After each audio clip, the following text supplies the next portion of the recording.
Hi folks, here's the new L6. By the way, it comes in a very unique color, but it's only available for an additional 10,000. However, for those who order a car there in the first month, it will be free. This is ivory color. By the way, I don't know if the camera will show it, but the color is quite interesting. Honestly, I don't understand why they didn't add this color to the L9 and L7. I think it would be super popular. The camera might not capture it well. It's better seen with your own eyes. So look, the car has a very good price. Yesterday at least my entourage was definitely dumbfounded that the Pro version was selling for $34,500. Well, rounded up, 35. And for 38, they are selling the max configuration. I'll explain the differences in configurations later, but both versions have the same powertrain. It's 405 horsepower with a 5.4 second 0 to 100. It still has two electric motors with all-wheel drive and a generator, a sequential hybrid 1.5 turbo with 150 horses. Today, we'll make an exception. We'll drive it first, and then I'll tell you what's inside. Simply because I'm really curious about the suspension and noise insulation in this body size for this cost.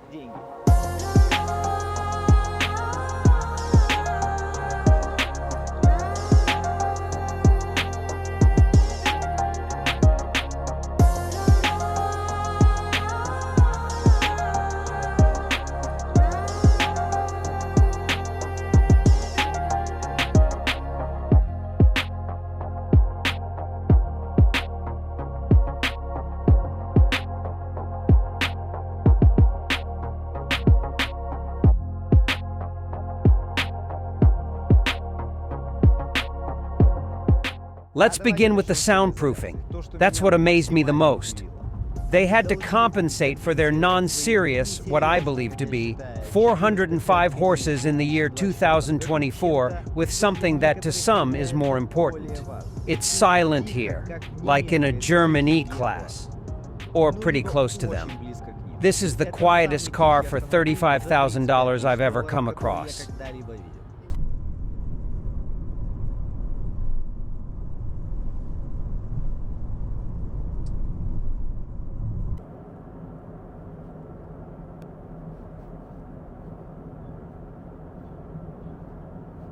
That's the way it is, folks. Lixiang, the owner of the company, is a very cunning guy and has a very good feel for the car market. If I can't offer horsepower like the competitors, I'll give comfort that they don't have. Additionally, they market themselves as a company that emphasizes family travel over sports. I was also very surprised that the L6 Max, which costs almost half as much as the L9 Ultra, got the same set of LiDAR and sensors and is capable of pulling off exactly the same parking lot miracles. On this test car, unfortunately, I can't show this, as this function is not activated here yet. But they said that all the software and autopilot functions, including self-parking, will be the same as in the L9 Ultra. So I'll show you this on my L9, trust me, it's worth it. Let's choose a place to park, for example. How about right next to this car? After that, we press this button and exit the vehicle. Now press this button. 1, 2, waiting for the blue button. Let's go. You can go home. It will park and lock itself.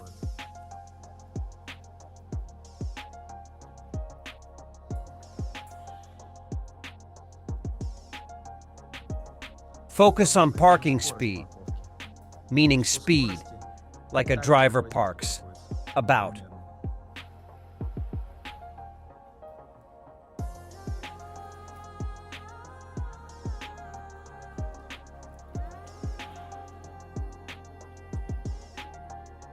Interesting.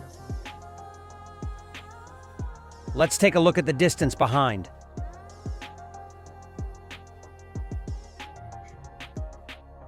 Okay, moving on. Suspension. Most interesting part, right? No air suspension, clearance isn't adjustable, and the dealer says it's 17.5 centimeters. Double wishbone front, multi-lever rear, and adaptive shock absorber with CDC technology. Surprisingly, it's a very soft car. You can choose a soft, standard, or stiff suspension in the settings. Yesterday I called an old acquaintance, a mechanic who still works on rally cars. We discussed which is softer, pneumatic suspension or adaptive spring suspension. And here, opinions differ among many people. Some claim there is nothing softer than springs, others on the contrary, air is softer. Friend is in favor of springs, I am in favor of air from my experience. But in this car, I do not feel the difference with L7 on air. Took the L7 Ultra for a test drive today specifically before this test to refresh my memory. The ride is the same. The only thing is that you can't change the ground clearance, that's all. I suspect that on rough off-road conditions at high speeds hitting bumps, the air suspension would feel softer. But driving into manholes here in Shenzhen, I don't feel the difference at all. When I drove out of the parking lot, I purposely drove over the speed bump at 30 kilometers per hour. There's absolutely no difference. The operator backed me up. Much depends not on the terminology, springs or air, but on the entire suspension tuning. After all, there are some sports cars with air suspension, and they are quite stiff. And there's the Camry, the 30th body, remember? It has springs and is very soft. The suspension tuning here is very comfortable, and I give them a standing ovation. Next, how well does it drive? It's better than my L9. You can feel it. It's 7 centimeters lower and has a shorter wheelbase of 2,920 millimeters. Don't expect sporty handling from it. This is a crossover designed for comfort. Nevertheless, it handles better than the Toyota Highlander, but worse than, for example, the Neo ES7. Let's move on. Finally, they listened to people and installed a longer seat cushion here, like in the L9. Yes, you heard that right, that's how it is. In the L7, it's shorter. In the L6, it's longer. After the test drive, I'll show you.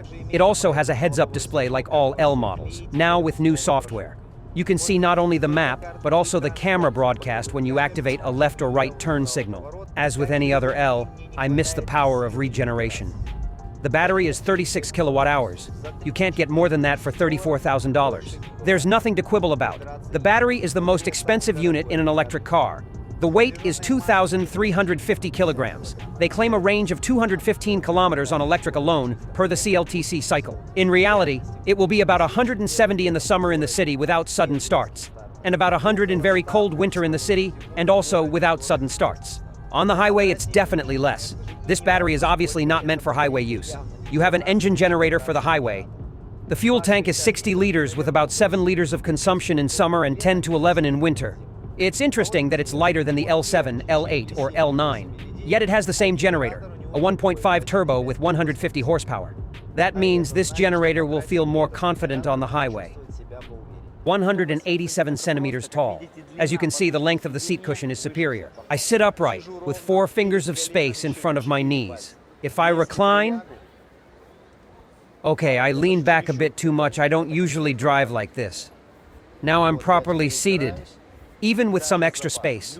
Taller people than me will fit here easily. They saved a bit on the door cards. The top is high-quality fake leather, like in the L7, L8, L9, while the bottom part is just plastic. 19 speakers with Dolby Atmos. There's double glazing at the front and back. All seats are made of genuine Napa leather, but the leather is only in the center of the seat. The sides are artificial leather. This is artificial leather. The front seat features massage, ventilation, and heating. The back row has ventilation and heating. You know, people can have different opinions about them selling the same design in various body sizes, but sales are growing, geometrically. And I don't understand why people like this design. I personally don't like it. I completely agree that the dashboard screen is not needed. I just don't like when the screens are so big and on the right. That's just my opinion. I would gladly put that screen in the visor. I think it's nice. Lynk & Co. has a more interesting idea. The Chinese, unlike me, have likely moved to the next level, the digital level. They are no longer interested in how it looks from a design perspective. They only need digital technology here and now. 8295 chip. As you understand, everything is fast. 3K resolution. Samsung screens are the same as in the L7 LCD. Stunning quality. I believe Tesla and Lixiang have the best screens in the world in cars today. Their shell is very similar to iOS, and there is a camera. But its quality is average. The steering wheel is exactly the same as the other Lixiangs. Napa leather, exactly the same menu. Quality, picture, buttons, all the same. It just has height and reach adjustments, with a mechanical button on the steering wheel. Dashboard trim material, armrest, 50 watts, 2 wireless chargers, there's cup holders. Everything is the same as in the older brothers. One and the same high-quality materials. Sadly, there are no door closers. It has a 60-liter tank. Listen, I don't quite understand. It's smaller than the L7, but the rear space hasn't decreased. Look, 2.5 fists. There's plenty of space, 1.5 above the head. The backrest angle is decent in the standard position, but it can be adjusted down. Great. And here, I think it's possible. Yes. The armrest. The armrest. Made of good material. Of course, there are cup holders. All the plastic is smooth, but it's simple. Extremely simple. This one in the L7, you must agree, was more interesting. They've saved money here. There's a small touchscreen for climate control, like in the L7 and L9. There are 2 Type-C charging ports, and there's a refrigerator. The refrigerator also features a heating function, like its older models. Touch-sensitive lamp, handle, hook, fabric, nothing special. Exactly the same as in the older models. Nothing out of the ordinary. And a large panoramic roof. No partition. And that's actually pretty cool. Yes, there's no TV, but the view is great.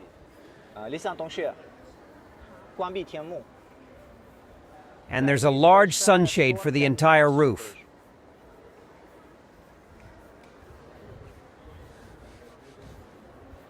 The same material is here. One and the same. 20th wheels are standard. For an extra 10 grand, you get the 21-inch. 265 by 45. There is both light and dark design. Ventilated disc brakes all around. Let's check the trunk. Listen, there's quite a bit of space. The L7 has a little more. The second row can be folded down with buttons if needed.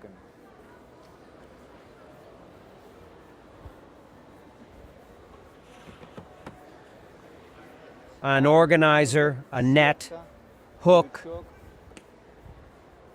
air, and that's it. Let's wrap it up, and I'll tell you the difference between the Pro and the Max. The Pro doesn't come with LiDAR, no fridge, and simpler sound. It has the same 19 speakers, but the music is just simpler. It's not their luxury platinum version. Lixiang has a pretty good sound, by the way, in its top version. So get ready for a simpler sound in the Pro version. Well, and finally, my general feelings. I do not know what today on the world market for $38,000 will give more comfort and sensations from this vehicle, both for the driver and for the passenger. The Voya Free on-air suspension is a class below the L6 in terms of comfort. Sure, there are moments where it lacks some equipment and there's some plastic, but it's $38,000. Okay, friends, I bid you adieu. Take care of yourself, subscribe to the channel, give it a bold like if you like the video, stay active and eat healthy. See you next time.